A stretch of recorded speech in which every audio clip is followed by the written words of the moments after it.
Bienvenidos a una edición más de Una Mirada, el programa de la Universidad Nacional y del SINAC S.A. Soy Maribel Quiroz Jara y hoy vamos a hablar sobre acoso laboral, el llamado cáncer de las organizaciones, porque es tal su impacto en la salud física, mental y emocional de las personas trabajadoras que puede realmente llegar a tener un impacto muy importante en su desempeño laboral y hasta en su vida personal. Y es algo en que definitivamente la organización tiene una responsabilidad fundamental. Costa Rica ha dado algunos pasos en este sentido en aras de tratar de regular este tema. Sin embargo, pues es mucho lo que tenemos pendiente. Y para hablar de este tema en esta oportunidad nos acompaña el señor Eddie Cuevas Marín, que es académico de la Escuela de Administración de la Universidad Nacional. Gracias, don Eddie, por estar con nosotros en Una Mirada. Gracias a ustedes por invitarme, el gusto es mío. Muchas gracias. En definitiva, es un tema del que venimos hablando como país, sin mencionar la gran discusión que hay en el mundo sobre este tema desde hace muchas décadas, pero como país hemos venido caminando, pero tal vez no al ritmo que quisiéramos en el manejo de este tema. Sí, definitivamente el avance podemos entenderlo como significativo, partiendo de que hace algunos años no teníamos absolutamente nada. Sin embargo, no es lo que esperaríamos, porque no hemos tenido tal vez el apoyo legislativo y el apoyo a nivel de las propias organizaciones para asumir ese tema como un tema de responsabilidad real en la organización. Pareciera como que las organizaciones de repente no son conscientes del daño tan grande que viven o que sufren por el tema del acoso laboral, ¿verdad? Sí, en el país hay varias iniciativas, hay iniciativas de proyecto de ley, las organizaciones de trabajadores sobre todo, ¿verdad?, insisten mucho, le siguen el pulso al tema. Sin embargo, desde el punto de vista legislativo, ¿verdad?, de la instauración de un marco legal que nos cobije como país en materia de acoso laboral, no es mucho lo que hemos avanzado. No obstante, el avance se ha dado en el área de la jurisprudencia, ¿verdad?, donde los tribunales de trabajo pues han tenido que ver varios casos, ya hemos tenido muchos casos, algunos de ellos muy sonados, ¿verdad?, en los cuales se ha tenido que dictar una sentencia en favor de la persona trabajadora y por ende pues de alguna forma se va creando jurisprudencia, ¿no es así? Sí, bueno, dichosamente existe la jurisprudencia y en Costa Rica hay investigación científica también del tema, que eso nos ha ayudado bastante. Hay psicólogos que se han dedicado a trabajar este tema y hay expertos, definitivamente tenemos expertos, aún más. Costa Rica fue sede de un congreso internacional hace algunos años y hay conciencia de parte de algunos sectores. El tema, creo yo, va más allá y es que no se ha realmente pensado en la magnitud de los efectos que esto puede tener, no se ha abordado correctamente por parte de las instituciones. Hoy por hoy seguimos creyendo que estamos hablando de conflictos laborales y estamos hablando de un tema de violencia, ¿verdad?, en donde no son dos partes que están en conflicto, sino que tenemos un acosador y un acosado, ¿verdad? Tenemos una víctima de por medio, que ya con base a los estudios que se han realizado nos hemos dado cuenta que la víctima no es esa persona nada más que sufre el acoso laboral en su trabajo, que puede ser la organización como tal que se contamina, que es la familia de esa persona, los hijos. O sea, esto realmente trasciende. Es un tema definitivamente de riesgo psicosocial que creería yo que no lo hemos canalizado correctamente. Todavía hoy hay organizaciones que se han preocupado por regularlo, pero ya al final, cuando hay que pensar en una instancia o cuando hay que pensar en quién lo va a abordar profesionalmente, lo seguimos confundiendo y lo seguimos pasando como si fuera un conflicto. Y si lo tratamos como conflicto, estamos trabajando de la forma equivocada, porque cuando hay víctimas de por medio, yo creo que más que pensar en las consecuencias o en las sanciones para quien ejerce los actos de violencia, hay primero que pensar en la víctima, ¿verdad? ¿Cómo la ayudamos? ¿Cómo la sacamos adelante? Está documentado en el mundo entero casos de suicidios, de personas que se autoeliminan, que se quitan la vida, producto del acoso laboral a las que están expuestas, ¿verdad? Entonces hay que entenderlo desde esa perspectiva y con esa magnitud de gravedad. Digamos que a nivel de organizaciones, normalmente invertimos mucho en el tema de la ergonomía, ¿verdad? En el tema de los riesgos del trabajo, en el tema de las instalaciones que cumplan con determinadas condiciones normativas, de los distanciamientos, de todo ese tipo de cosas. Y si nos damos cuenta, hay un enemigo silencioso que anda ahí en las organizaciones, que es el acoso laboral, que hace más daño, ¿verdad? Está documentado que hace más daño, en el que normalmente no invertimos o no le dedicamos la importancia que se le debería dedicar. Como usted dice, el tema del acoso laboral no es un asunto de la modernidad. Existe desde hace muchas décadas en el entorno laboral.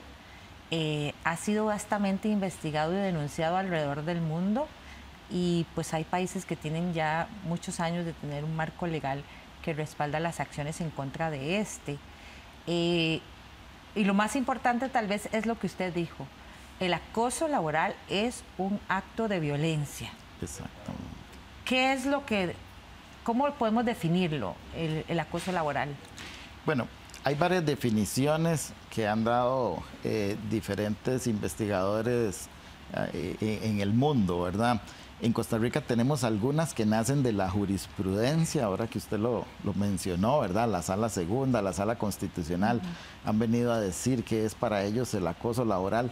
Palabras más, palabras menos, ¿verdad? Son todas aquellas conductas de violencia, de hostigamiento hacia uno o varios trabajadores, que pueden venir en diferentes sentidos, ¿verdad? Horizontalmente, verticalmente, de un superior hacia el trabajador, de un inferior hacia un jefe, o entre pares, entre los mismos compañeros de trabajo, que normalmente se van dando de forma sistemática y recurrente, que van minando, ¿verdad?, en el autoestima, en el estado emocional de la persona agredida. A veces hasta de grupos de compañeros. Por ejemplo, el origen del término correcto sería mobbing, ¿verdad? Que así es como se bautizó en un inicio.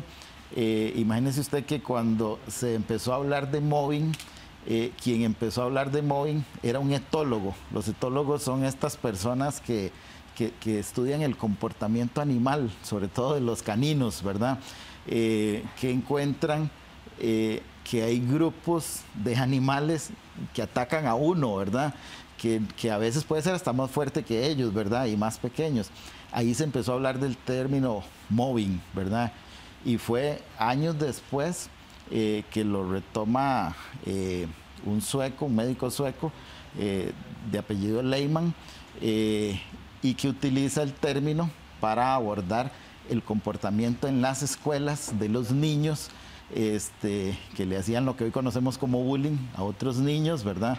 Y que se da cuenta que eran comportamientos que podían terminar siendo destructivos, ¿verdad? Ya después se avanza un poquito más en los estudios, se utiliza el término bullying para el acoso escolar, ¿verdad? Sí. Y mobbing cuando se da en el ámbito laboral. Pero viene siendo el mismo tipo de comportamiento, o sea, una violencia sistemática contra una persona que es considerada débil por el acosador. Prácticamente lo mismo, pero en estratos distintos, ¿verdad? Con el agravante de que cuando hablamos de acoso laboral, normalmente la afectación que recibe la víctima, bueno, depende evidentemente de la víctima, porque en temas de violencia no todos percibimos la violencia de la misma forma. Exacto. Puede haber personas que están acostumbradas a un ambiente violento, donde Hostil, se tratan sí. a gritos, etcétera, etcétera, y de repente no le afecte tanto como otros que no están acostumbrados a eso y que se vean muy afectados, ¿verdad? Entonces, mucho es la percepción de repente de la víctima, no a todos les genera el mismo daño, ¿verdad? Algunos lo logran canalizar, logran buscar ayuda profesional o logran tomar ciertas medidas, pero otros definitivamente no lo logran, ¿verdad? Entonces hay como ciertas etapas en el proceso de acoso laboral y hay etapas en donde, digamos, estamos a tiempo de poder abordarlo y de poder darle el apoyo que la víctima necesita. Pero hay un momento en donde ya es complicado, ¿verdad? Sí. Ayudar a esas víctimas a salir adelante sí ha avanzado bastante. Pero el contexto es básicamente el mismo. En muchos casos, diría yo que casi que la mayoría, la víctima se vuelve incapaz de defenderse, incapaz de reaccionar, incapaz de tomar acciones. O más, algunas llegan hasta a creerse que lo que les dicen o que lo que les hacen es cierto, ¿verdad? Y su autoestima ahí se ve minado, ¿verdad? Pero de ahí de donde surge el término. Nosotros como tenemos la tendencia a querer traducirlo todo, ¿verdad? Y traerlo al español, al castellano, entonces hemos utilizado el tema acoso laboral, acoso psicológico en el trabajo, hostigamiento laboral, ¿verdad? Que es como lo más parecido, ¿verdad? Sin embargo, lo correcto sería llamarlo mobbing, porque así fue como se bautizó en sus orígenes y ¿cómo se llama? Y la palabra como tal no tiene como una traducción específica. Exacto, y independientemente de la traducción, es una forma de violencia en el trabajo que no debe ser tolerada porque afecta a las personas que la sufren, y por eso hay que hablar sobre el tema, como recomienda el argentino Francisco Javier Abajo, quien es abogado y especialista en derecho laboral. Él conversó con Una Mirada sobre este tema del acoso laboral, el mobbing, y la importancia que es que la gente se sensibilizada sobre el tema para que aprenda a reconocerlo y sobre todo a detenerlo en sus lugares de trabajo. Hacer charlas, hacer capacitaciones, hacer formaciones, debates, porque hay algo que a mí me llamó poderosamente la atención, y es que en la OIT votar en contra de Costa Rica, que ha sido la cuna de los derechos fundamentales histórica, y que de hecho, los tratados internacionales básicos de derechos humanos hablan en el fondo de que todos nosotros tenemos derecho a que no nos humillen, a que no nos maltraten, a que no nos persigan, a que no nos hostiguen. Con lo cual, en definitiva, es un derecho consagrado a nivel de los grandes tratados de derechos fundamentales. Es decir, estamos dándole una visibilidad concreta y puntual a una cosa que se abordaba a lo mejor desde un sesgo distinto, porque no se había hablado de estas problemáticas tan concretas. Pero ese es un poco el panorama, es muy irregular, y en muchos sitios hay norma y no se puede llevar a cabo. Porque luego además hay una tendencia comprensible, pero creo que es perjudicial, es cuando se elaboran determinados protocolos de actuación para abordar la problemática de la violencia y el acoso en el mundo del trabajo, se plantean protocolos tipo sin analizar que cada organización es un mundo y que hay que hacer protocolos muchas veces a medida, porque no piensan lo mismo en una empresa, en una organización de un extremo de Costa Rica que como piensan en otro. Hay idiosincrasias distintas, hay realidades distintas, los sectores económicos son distintos, con lo cual, ok, tengamos una base, pero sobre esa base luego tenemos que ver la realidad de donde nos estamos moviendo. Ese es un poco el regusto, a veces medio amargo, que a uno le queda. Como explicaba el abogado, el mobbing o acoso laboral es una forma de violencia, y me llama la atención eso que usted dijo y quería detenerme ahí, porque solemos creer, ¿verdad?, que la violencia viene del superior hacia el inferior, y no necesariamente, como usted nos dijo, puede ser de la jefatura a sus personas subalternas, de una persona subalterna hacia el jefe o la jefa o entre compañeros de trabajo. O sea, no tiene que haber una jerarquía de poder laboralmente establecida para que se presente el hostigamiento laboral. Exacto, no necesariamente existe esa jerarquía.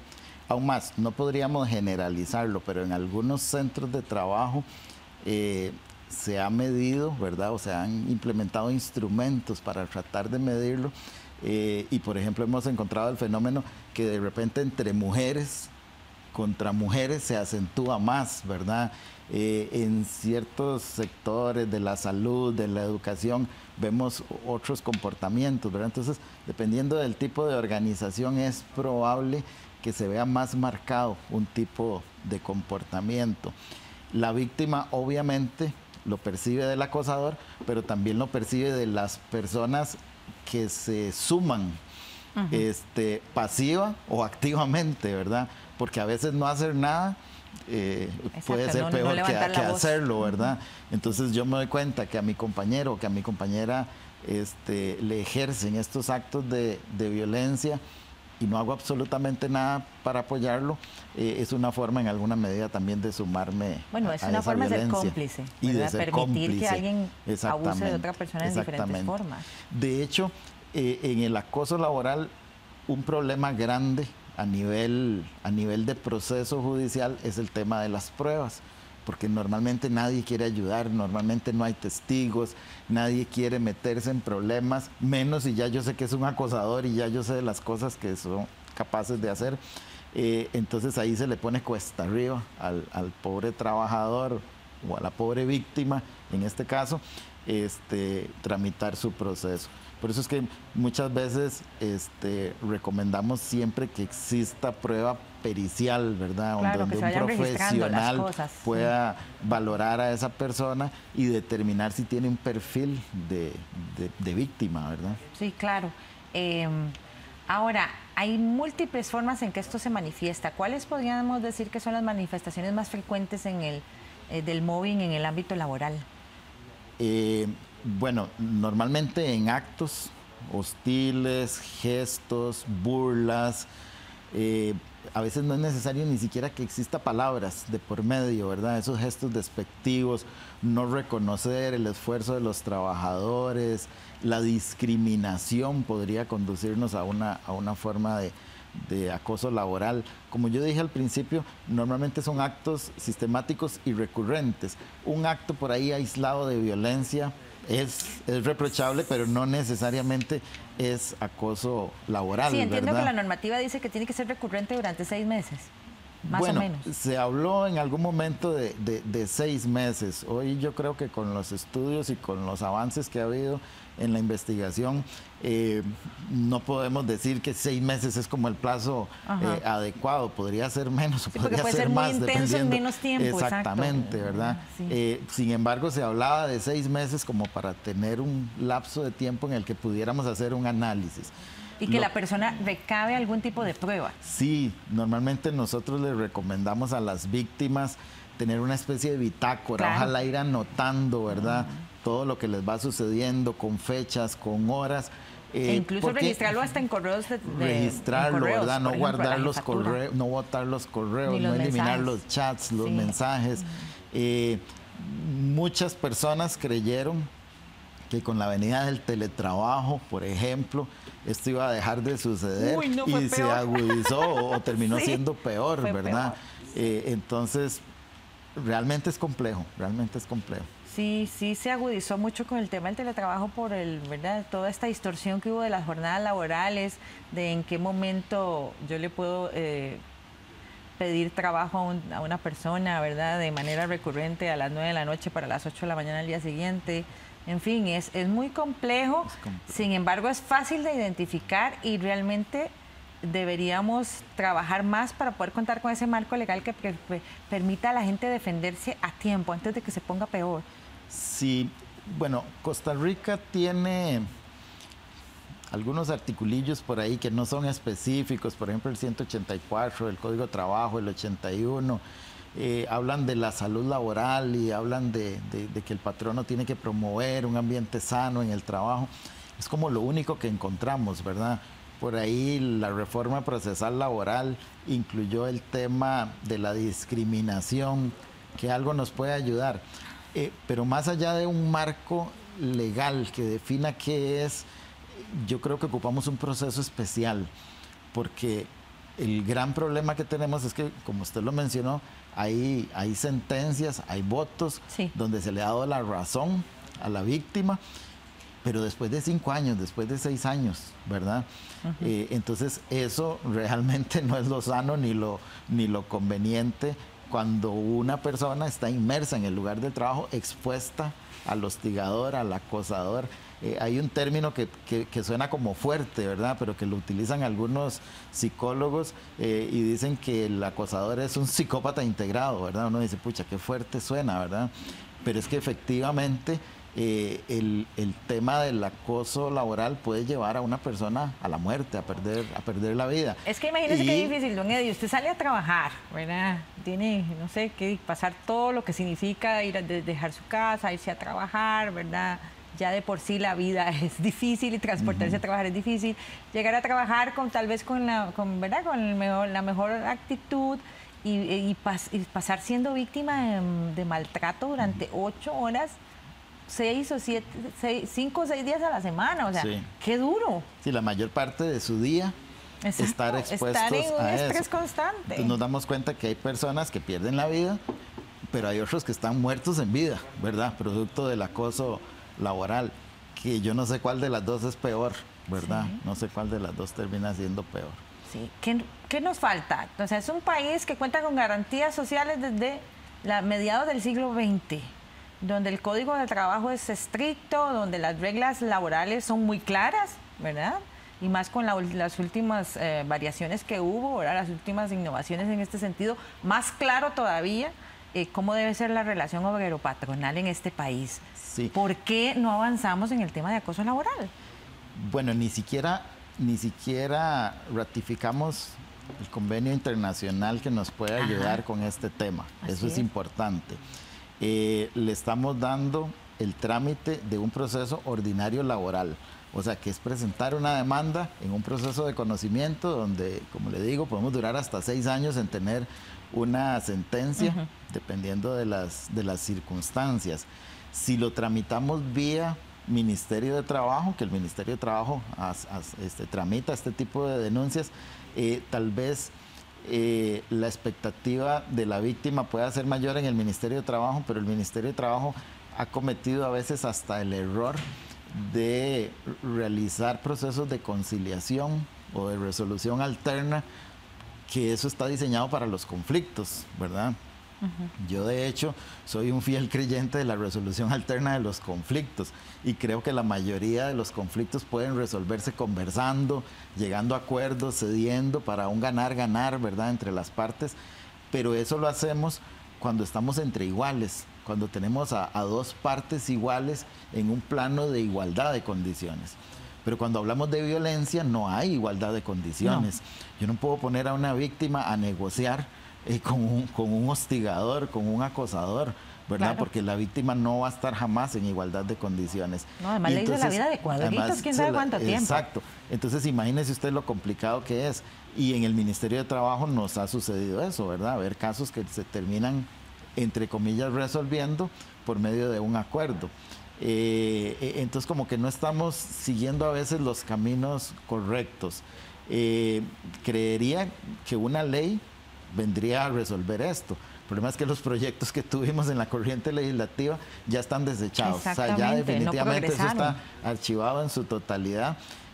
Ahora necesitaríamos, tal vez pensando que hay un cambio de gobierno, que entran nuevos diputados y diputadas, ver si hay alguien al que le interesa el tema y lo vuelve a revivir o reactivar, pero no es sencillo, ¿verdad? No es sencillo porque hay otros temas que pueden resultar de más interés o que pueden resultar más mediáticos de repente y bueno, habría que esperar a ver qué sucede, ¿verdad? Lo importante es que normativa o no, sí se están resolviendo en los tribunales de trabajo los casos. Se están resolviendo, pocos, ¿verdad? Pero como con pocas herramientas y pocos instrumentos, para las sí. víctimas. Sí, poco acompañamiento, me imagino. Poco acompañamiento. También. Algunas instituciones, sobre todo públicas, ya han ido tomando conciencia y lo han ido regulando a lo interno, ¿verdad? Eso es importante rescatarlo, tal vez entre lo oscuro, hay una luz allá en el final del pasillo, ¿verdad?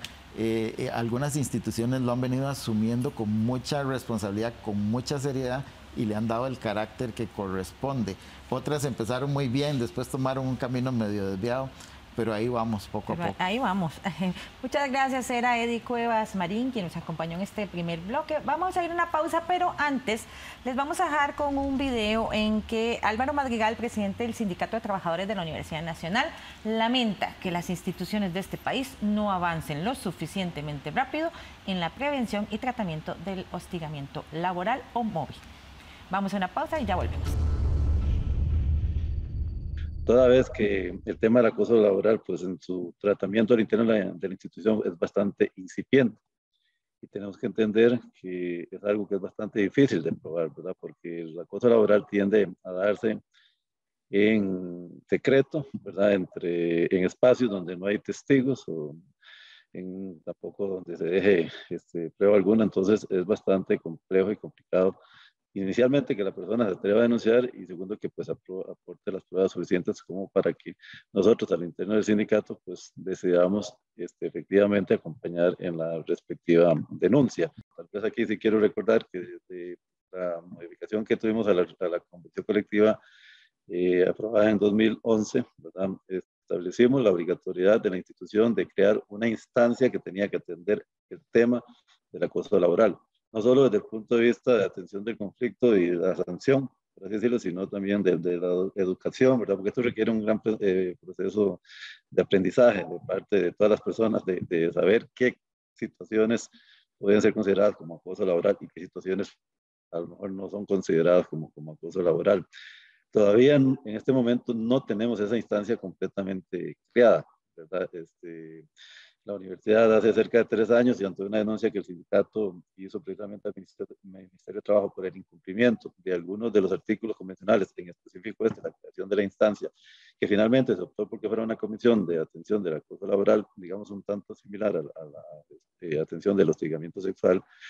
Esa instancia, si bien es cierto, ya tiene 3 años de estar funcionando, finalmente no es la instancia que estaría atendiendo el conflicto desde el punto de vista del análisis y la determinación si corresponde una sanción para las personas que, al final de cuentas, el proceso determine que efectivamente ha incurrido en el acto de acoso laboral. En este momento estamos en un proceso donde esperamos que muy pronto, finalmente, el Consejo Universitario termine aprobando esa nueva instancia que va a atender la situación del acoso laboral. Y la propuesta finalmente, y sobre la que tuvimos que conversar y negociar para llegar a un acuerdo, es que la universidad va a crear una instancia como tipo ventanilla única donde se van a recibir denuncias de acoso laboral y de faltas comunes, llamadas así, ¿verdad? Digamos el día a día que históricamente se ha atendido en la institución. Pero que ya internamente, pues ahí se determina hacia qué subcomisión o se tiene que trasladar para que lo atienda. Va a haber una comisión que atiende faltas comunes y otra comisión que atiende acoso laboral. Sin embargo, en este momento eso todavía no ha terminado de ser aprobado y estamos a la espera de que la institución simple y sencillamente pues ponga en marcha esta comisión. Y la otra comisión pues está dejando para el tema entonces de educación y de información.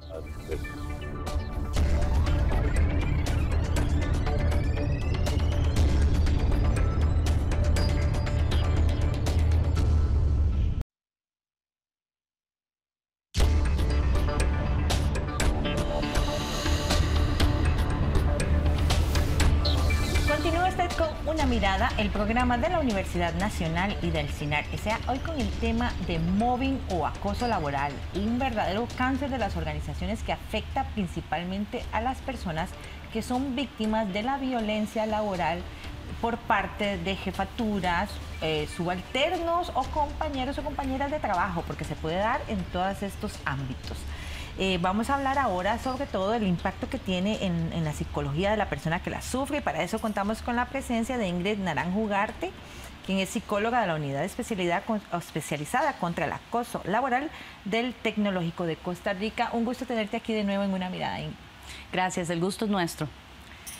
como veíamos en el bloque anterior con don Eddie Cuevas, el mundo tiene mucho tiempo de hablar de este tema y hay países que realmente han avanzado mucho en esta materia, en el tema, ¿verdad?, legislativo y de prevención. En Costa Rica hemos avanzado casi que como diría mi abuelita, a punta de empujones, porque se ha avanzado en los tribunales de trabajo. Sí, ha habido algunos casos, bastante sonados algunos, pero que, como decía don Eddie, que duran toda la vida en los tribunales, ¿verdad? Y que las personas no reciben ningún tipo de apoyo, ¿verdad?, para sacar sus procesos adelante. Pero a nivel de normativa, de legislación, no hemos logrado que ningún proyecto prospere en la corriente legislativa. Y es realmente urgente que tengamos un marco laboral para atender algo tan grave como la violencia en el trabajo. Mire, absolutamente. Yo me voy a permitir utilizar una frase que la digo ya constantemente de la exvicepresidenta de la República, Ana Elena Chacón. Con la ley no alcanza, pero sin la ley no se avanza. Entonces necesitamos poder tener un marco regulatorio específico para este tipo de materia, como bien citaba don Eddie. ¿Por qué? Porque estamos hablando de una violencia que no es un tipo de violencia comparativa al resto, ni siquiera la violencia reconocida ya con normativa desde los 90, como es la que tiene que ver con el hostigamiento sexual, incluso en el trabajo. Este es un riesgo psicosocial muy específico, como él lo citaba, tiene una data de los 80 con nombre y apellido, por eso se habla de mobbing. Imagínate. Pero en esto es importante porque para las víctimas nosotros ni siquiera avanzamos a paso de carreta. No, para las víctimas seguimos estando, estancados. Seguimos negándoles, seguimos invisibilizándoles, es decir, seguimos perpetuando esas conductas de acoso de las cuales son víctimas en todos los ámbitos laborales. Imagínese usted que en las investigaciones recientes con países donde Costa Rica participó, estamos hablando de más del 62% de personas trabajadoras sufriendo el acoso laboral. Y las cifras todavía peor, porque más del 55% responden a la empresa privada y en más del 45% a la empresa pública. Entonces, ambos sectores no se escapan de esto. Y estamos hablando de que el primer estudio empírico que se hizo en Costa Rica, del cual participé, nos decía que pasa en todas las provincias, en todos los sectores de la industria que están documentados de manera formal e incluso en la informalidad en este país. Entonces, volvemos al asunto. Con la ley, sí, puede que no alcance, pero sin ella no avanzamos para la protección de estas víctimas en materia específica. Estamos tan mal, por hablar honestamente, que creo que la gente ni siquiera tiene bien claro a qué se refieren con acoso laboral y se han normalizado tantas las conductas que probablemente ni siquiera aprendemos a reconocerlas. Sí, eso que usted dice es muy importante. Para las personas víctimas que verán este programa y que lo utilizarán como medio de catalizador, inclusive porque esto es lo que hacen este tipo de programas, pero también para las personas responsables de la toma de decisiones, para nosotros que hacemos una observancia responsable, para quienes las atendemos, clínica, psicológica, legal y familiarmente, porque hay víctimas terciarias que son sus familias, sus amistades y sus compañeros y compañeras de trabajo.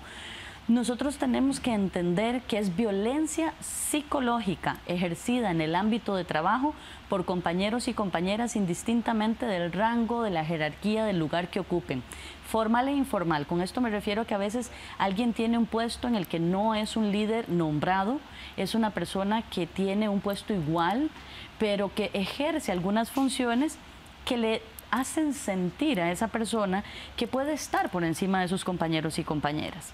Las víctimas suelen decir, es que no me comprenden, es que creen que es un tema mío y es que nadie me defiende. Y nadie me defiende. Y las instituciones tienden, lamentablemente hasta el día de hoy, en el siglo XXI, a responder de manera negligente. Es un tema de clima laboral. Puede tener algunos tintes que desde el clima laboral, como es un riesgo psicosocial, si no se atiende, efectivamente va a tener una consecuencia que empezó por un tema de clima laboral, que generó un conflicto y que luego escaló en ese conflicto a nivel de violencia. Y ahí pasamos por todo lo que citaba ya don Eddie. ¿Cómo se puede manifestar? Ahí vamos. Por ende, esas manifestaciones van a ser desde cualquier forma, desde cualquier vitrina laboral que se pueda orquestar, e incluso si yo me pasé de departamento o de unidad o me pasé de sede laboral y ya no estoy ni siquiera físicamente donde empezó el acoso laboral. Mientras la persona y el grupo que se suma a esto y ejercen las conductas tenga poder, va a llegar a cualquier rincón de esa institución donde usted tenga poder. ¿Cómo? desacreditando laboralmente a la persona funcionaria, a la persona trabajadora, desacreditándola además como en su profesión, en su oficio, en su ejercicio, desacreditando el nivel de conocimiento de actividades que realiza. Puede ir incluso minando la autoestima laboral de esa persona trabajadora, haciéndole creer que no es capaz, diciéndole en un grupo y con acciones parecieran reales que efectivamente no lo es. Vigilándolas. Entonces algunas tienen que ver con ese hostigamiento permanente donde el asedio, el acoso, el acecharlo hoy incluso traspasa las esferas digitales, como usted lo citó también tempranamente, porque tenemos mobbing digital. Entonces ahí entremos también a comportamientos en el ámbito digital, escribir a toda hora, tenerte en un chat oficial, en uno no oficial, darte órdenes escuetas, enviar comunicados para todas las personas que están en el chat oficial, pero en el que se supone que estamos algunos cuantos y es más informal, nos dan otra información, solicitarnos sin ningún reparo de tiempo, de consideración, apegado a algún requisito o alguna normatividad, situaciones que se tienen que resolver digitalmente y no dependen de nosotros, dependen de una plataforma tercera, de alguna otra situación que no es de la institución. Y en la presencialidad, que hoy estamos híbridamente en teletrabajo y el trabajo conocido, que es el presencial, tenemos las dos formas de hostigar o de amedrentar a una persona, por la vía digital y también en la presencial. A veces la negamos, le escribimos por lo digital, pero la tenemos enfrente porque volvimos a la presencialidad. Hizo pretexto de un enmascaramiento de esa conducta, eso no me acordaba que estabas aquí. Esas conductas hacen creer a la persona que algo tiene, que algo le pasa, además que es su culpa.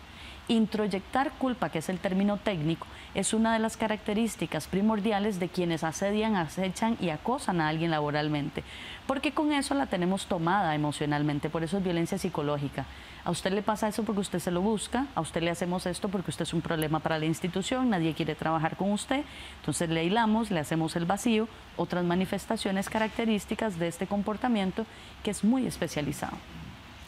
Muy importante, y quiero volver a retomar este punto, es que este tipo de violencia en el trabajo no necesariamente es de la jefatura a las personas subalternas, sino que también puede haber una persona subalterna que acose a la jefatura o que sea entre compañeros de niveles similares.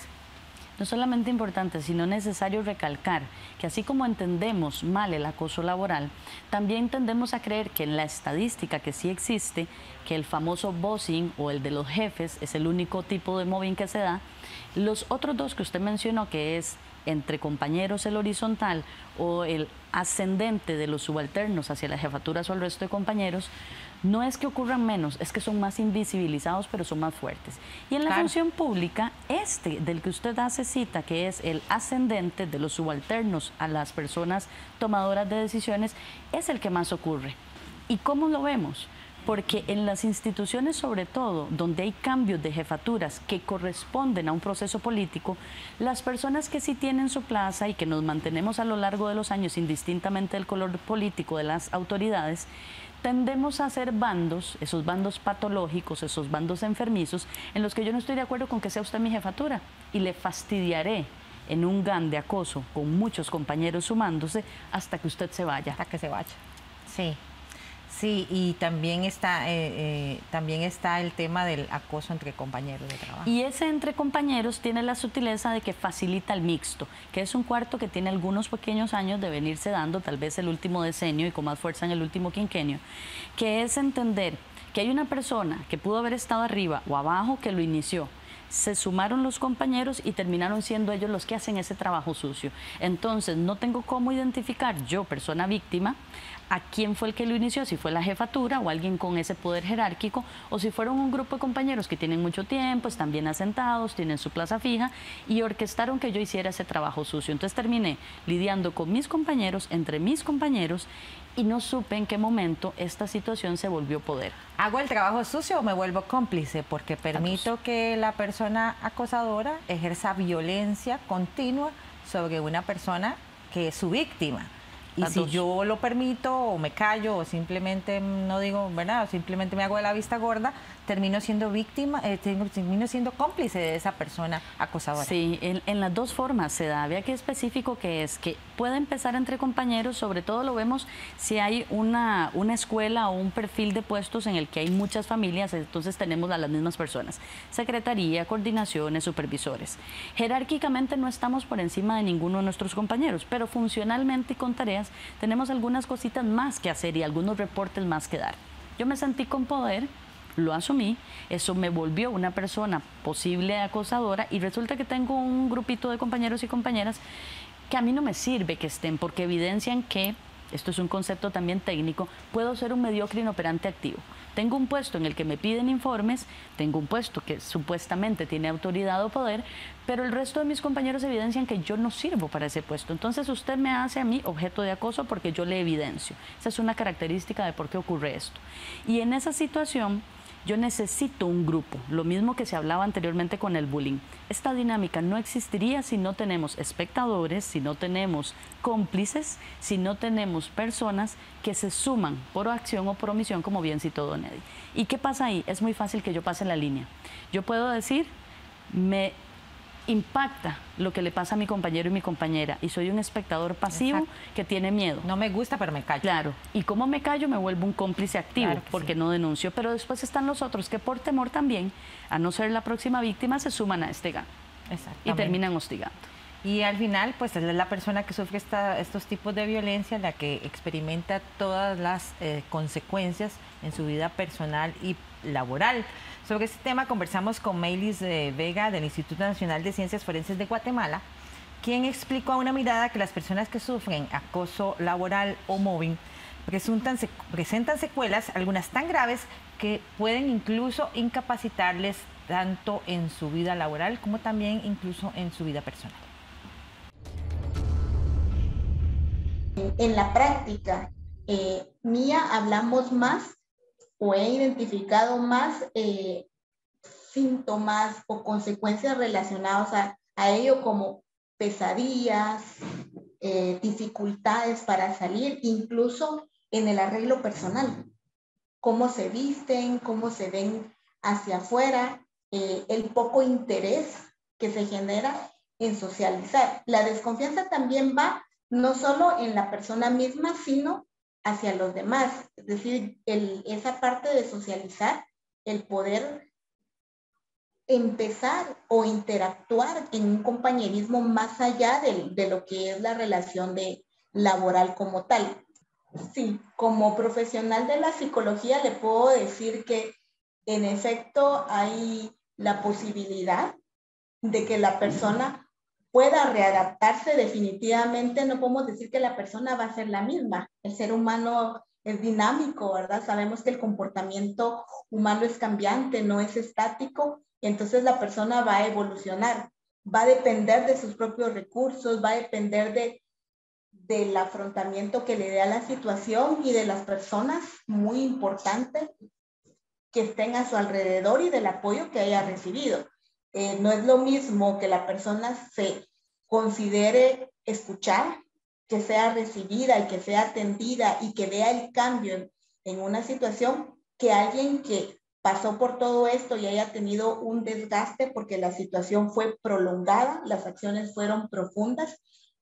Y sí podríamos encontrar algunos casos donde para la persona es muy difícil el poder avanzar y readaptarse, y entonces sí podríamos encontrar algunas personas que definitivamente cambió completamente su estilo de vida y encontraríamos ya un cambio incluso a su propia personalidad. Entonces eso podría afectar de alguna manera que su funcionamiento ya no vaya a ser el mismo. Múltiples son las secuelas que tiene la violencia laboral en el trabajo en la persona que la sufre. Absolutamente, y sobre eso hay una frase que utilizamos mucho: las secuelas del mobbing son tan malas como para vivirlas en soledad. Y esto además se entiende porque las víctimas terciarias van a tener otro ciclo de secuelas que no van a ser revisadas cuando atendemos a la persona funcionaria o a la persona trabajadora. ¿Cómo se explica esto? Nunca hay una sola víctima en una institución. Para eso hay un término técnico que tiene que ver con encontrar muchos cadáveres en un mismo armario. Y quiere decir que hay que revisar el perfil de puesto, el puesto, quién es la persona que lo lidera dentro de esa unidad o dentro de ese departamento en cualquiera de nuestras instituciones o empresas, porque en ese historial de rotación, de cambio de personal, casi siempre vamos a encontrar que hay una estructura que fortalece y hace que eso se dé. Y no tiene que ver con el perfil de puesto, sino con que la persona que lo lidera es una persona que tiende a acosar a ese compañero, a la persona que lo ejecuta. Si bien no hay un perfil de víctima, sí tenemos algunos puestos profesionales y algunos de tarea o algunos oficios que tienden a ser los más victimizados con respecto a esto. Desde una persona auditora, por ejemplo, por la toma de decisiones que tiene que hacer, casi siempre quien tiene un puesto en el que denuncia va a encontrar esto.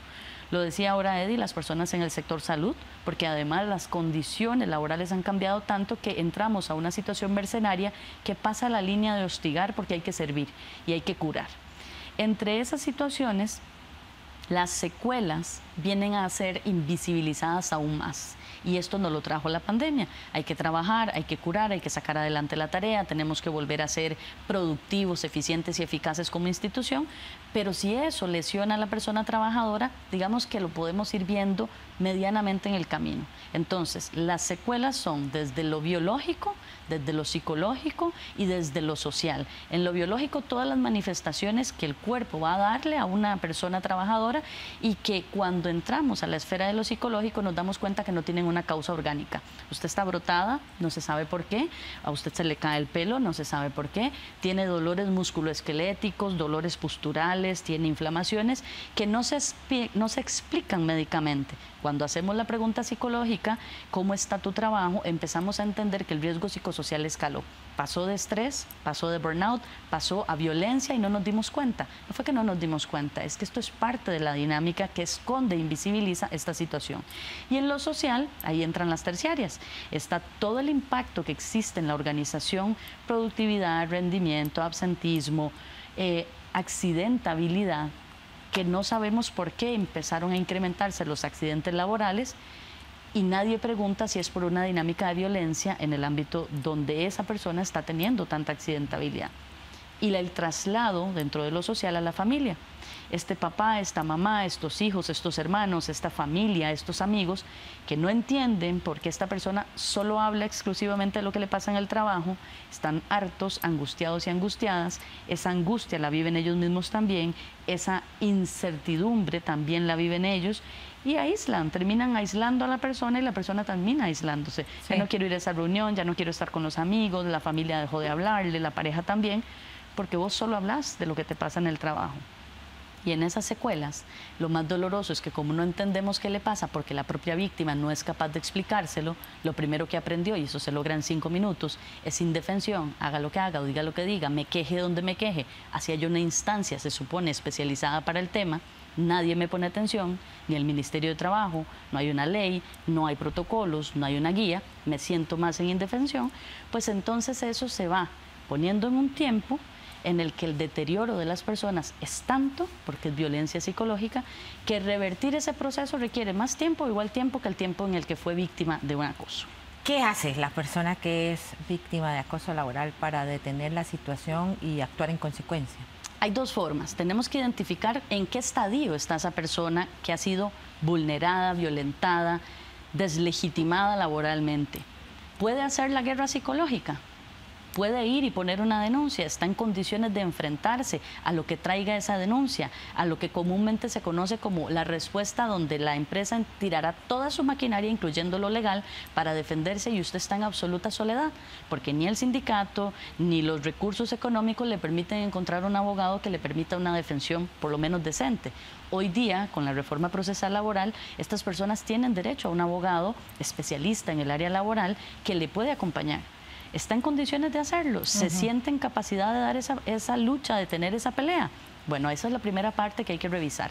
La mayoría de las personas víctimas no están en esa fase, no están en ese estadio, están absolutamente devastadas. Primero tienen que recuperarse a sí mismas todo eso que les fue quitado como persona trabajadora, su autoestima laboral, su capacidad de desempeño, el de entender que la dinámica no es una culpa de ellas, sino algo que pasa en la organización. Y a partir de ahí empoderar para poder hacer el segundo proceso, que fue el primero que expliqué. Lamentablemente, más del 90% de las víctimas, aunque hayan hoy tenido esta información, están en el estadio segundo, en absoluta devastación y deterioro. Es violencia psicológica. Tienen que trabajar con su propio enojo. ¿Por qué me dejé que me pasara esto? ¿Cómo llegué a esta situación laboral? No fue su culpa, pero de alguna manera la situación la puso ahí y hay que revertir ese proceso. Así que el trabajo psicológico, el peritaje, la parte técnica, el riesgo psicosocial debe ser evaluado de manera multi e interdisciplinar en la organización. Si hay un médico laboralista, si hay un especialista en riesgos, si hay una comisión, si hay un equipo y si hay sindicato. Sí, porque ley no hay. Entonces, ¿qué hace una persona víctima de violencia laboral? ¿Dónde acude? O sea, ¿cómo hace para poner una denuncia? Porque definitivamente no hay nada peor que callar ante la violencia. Definitivamente te come por dentro y no te hace ningún bien. Cada día va a ser peor. No se va a detener el mobbing porque el trabajador, la trabajadora no haga nada. Sí, y ahí tenemos que revisar dónde estoy, cuál es el terreno que tengo. ¿Esta empresa con qué cuenta? ¿Mi institución con qué cuenta? Internamente, ¿qué tengo para echar mano? Desde un acto disciplinar, que sería lo básico, y como bien lo explicaba don Eddie al principio, hasta lo que fuera de lo administrativo a mí me protege. ¿Qué hay en el Ministerio de Trabajo? Bueno, hay un despacho exclusivo para la presentación de estas denuncias, que fue una lucha que dimos hace mucho tiempo, porque a falta de ley que tuviéramos organismos para denunciar. Exacto. Hay algunas guías y hay algunas guías técnicas normadas por INTECO y el Consejo de Salud Ocupacional, las sacamos en el 2020, donde se explica que es un riesgo psicosocial y está normado técnicamente el mobbing.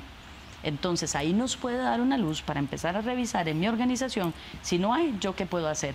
Siempre tengo hoy la sala segunda o los despachos judiciales laborales que por reforma de la parte procesal nos obligan. Y el convenio 190, que aunque no lo hemos firmado, hoy en los votos actualmente se cita. ¿Por qué? Porque estamos expectantes de que a futuro, cuando nosotros lo ratifiquemos por default o por pura convicción, nosotros ya vamos a tener protegida a la persona trabajadora porque ya está citado. Las convenciones de derechos humanos, mi propia familia, mi red de apoyo que pueda ayudarme a entender que esto yo no me lo busqué, no fue mi culpa, pero puedo salir adelante. Importante en cualquier situación de violencia es contar con algún tipo de prueba. Difícil, ¿verdad? Es muy difícil. Sin embargo, hay cosas que la gente puede hacer como para ir guardando pruebas que les sirvan o también teniendo alguna red de respaldo en el trabajo que también le pueda servir como testigo. Sí, absolutamente. La persona va a sentir al inicio que está sola, que lo que le pasa tiene que ver con algo que tiene y que está loca. Esas son las palabras de las personas víctimas. Pero puede empezar por, si ya nos está escuchando, hacer una lista, como bien citó don Eddie, la bitácora de incidentes, es como se llama técnicamente, escríbalo donde sea, en un periódico, en una servilleta, en un papel en blanco, en su teléfono celular, hágalo por voz como un dictado, pero diga, hoy a tal hora, frente a tales personas, en tal situación, me dijeron esto, ¿quién me lo dijo? ¿Qué fue lo que dijo? Anote esa frase, aunque a usted le dé mucha tristeza, se ponga a llorar, se sienta vulnerable, es parte de ese proceso. Anote todo. Lamentablemente para las personas que creen... correos ni chats. Claro, para las personas que hoy día creen que probar el mobbing es imposible, hoy es mucho más sencillo. Claro. Porque todo está en WhatsApp, en el correo electrónico, en Telegram o en cualquier otra red que haya dispuesto o la intranet que haya dispuesto nuestra empresa, nuestra institución, para darme a mí reglas, para decirme a mí cómo vamos a jugar cada día. Eso no lo borre. Incluso si usted puede documentarlo en un correo externo donde eso no pueda ser borrado, porque le cuento que han habido casos, he atendido algunos, donde administrativamente el administrador de ese sitio web borró cosas. Que eso solo se puede hacer a un nivel muy especializado. Cambiaron la fecha de un correo electrónico, cambiaron el remitente, cambiaron la redacción y resulta que el que yo tengo, que salió del mismo lugar y yo lo imprimí, es absolutamente distinto al que se supone que acaban de imprimir de esa red o de ese sitio web o de ese sitio tecnológico que respalda. Entonces, como todo eso ha ocurrido y hoy la ley de delitos informáticos está mucho más especializada, nos permite entrar ahí. Pero todo lo que le digan, lo que le hacen, lo que no le dicen, pero que sí hacen, el gesto, el modo, la conversación con el otro. Casi siempre esto llega por un tercero. Es que dicen sus compañeros, jefatura tal vez, dicen sus compañeros que está siendo un poco difícil trabajar con vos, Mari. ¿Qué será lo que está pasando? Y vos en una fase donde todavía te puedes defender, vas y le preguntas a tus compañeros, vean, hay algo que yo esté haciendo, hay algo que a ustedes les esté incomodando. Yo no he dicho nada. ¿Cómo que le dijeron eso? Y entonces entras en esa sensación de locura, que es la que explican las personas que tienen estas secuelas. Sí, no entender qué es lo que está pasando. Claro, entonces, ¿qué nos toca hacer? Documente por todos los medios que existen y que usted tenga y active sus redes de apoyo. Cuéntele a las personas con las que usted vive que esto sucede, que es un riesgo psicosocial del trabajo, que es violencia psicológica y que aunque usted no sepa explicarlo, podemos leer un poquito y buscar la información y saber que no estamos solos ni solas. Y que no lo calle, porque como cualquier forma de violencia, el mobbing, el acoso en el trabajo tiene que ser detenido a tiempo. Callar, ya sea, ¿verdad?, por no hacer el problema más grande o por ser cómplice, no va a hacer que la situación se detenga ni desaparezca. Por dicha, aunque no tenemos una legislación como debería en este país, pues sí contamos con la jurisprudencia en esa instancia y, como usted dice, con las instancias en algunas organizaciones de trabajo o en el Ministerio de Trabajo para asesorarse y presentar una denuncia contra acoso laboral en caso de que sea necesario. Muchas gracias a Ingrid Naranjo por acompañarnos y a ustedes por estar con nosotros una vez más aquí en Una Mirada. Les recuerdo que puede buscar más información sobre este y otros temas en www.unacomunica.una.ac.cr y en nuestros perfiles bajo el nombre de Una Comunica en las diferentes redes sociales. Gracias por estar con nosotros. Le esperamos la próxima semana con más aquí en Una Mirada y ya saben, detengamos la violencia de todo tipo en nuestro país. Gracias y nos vemos.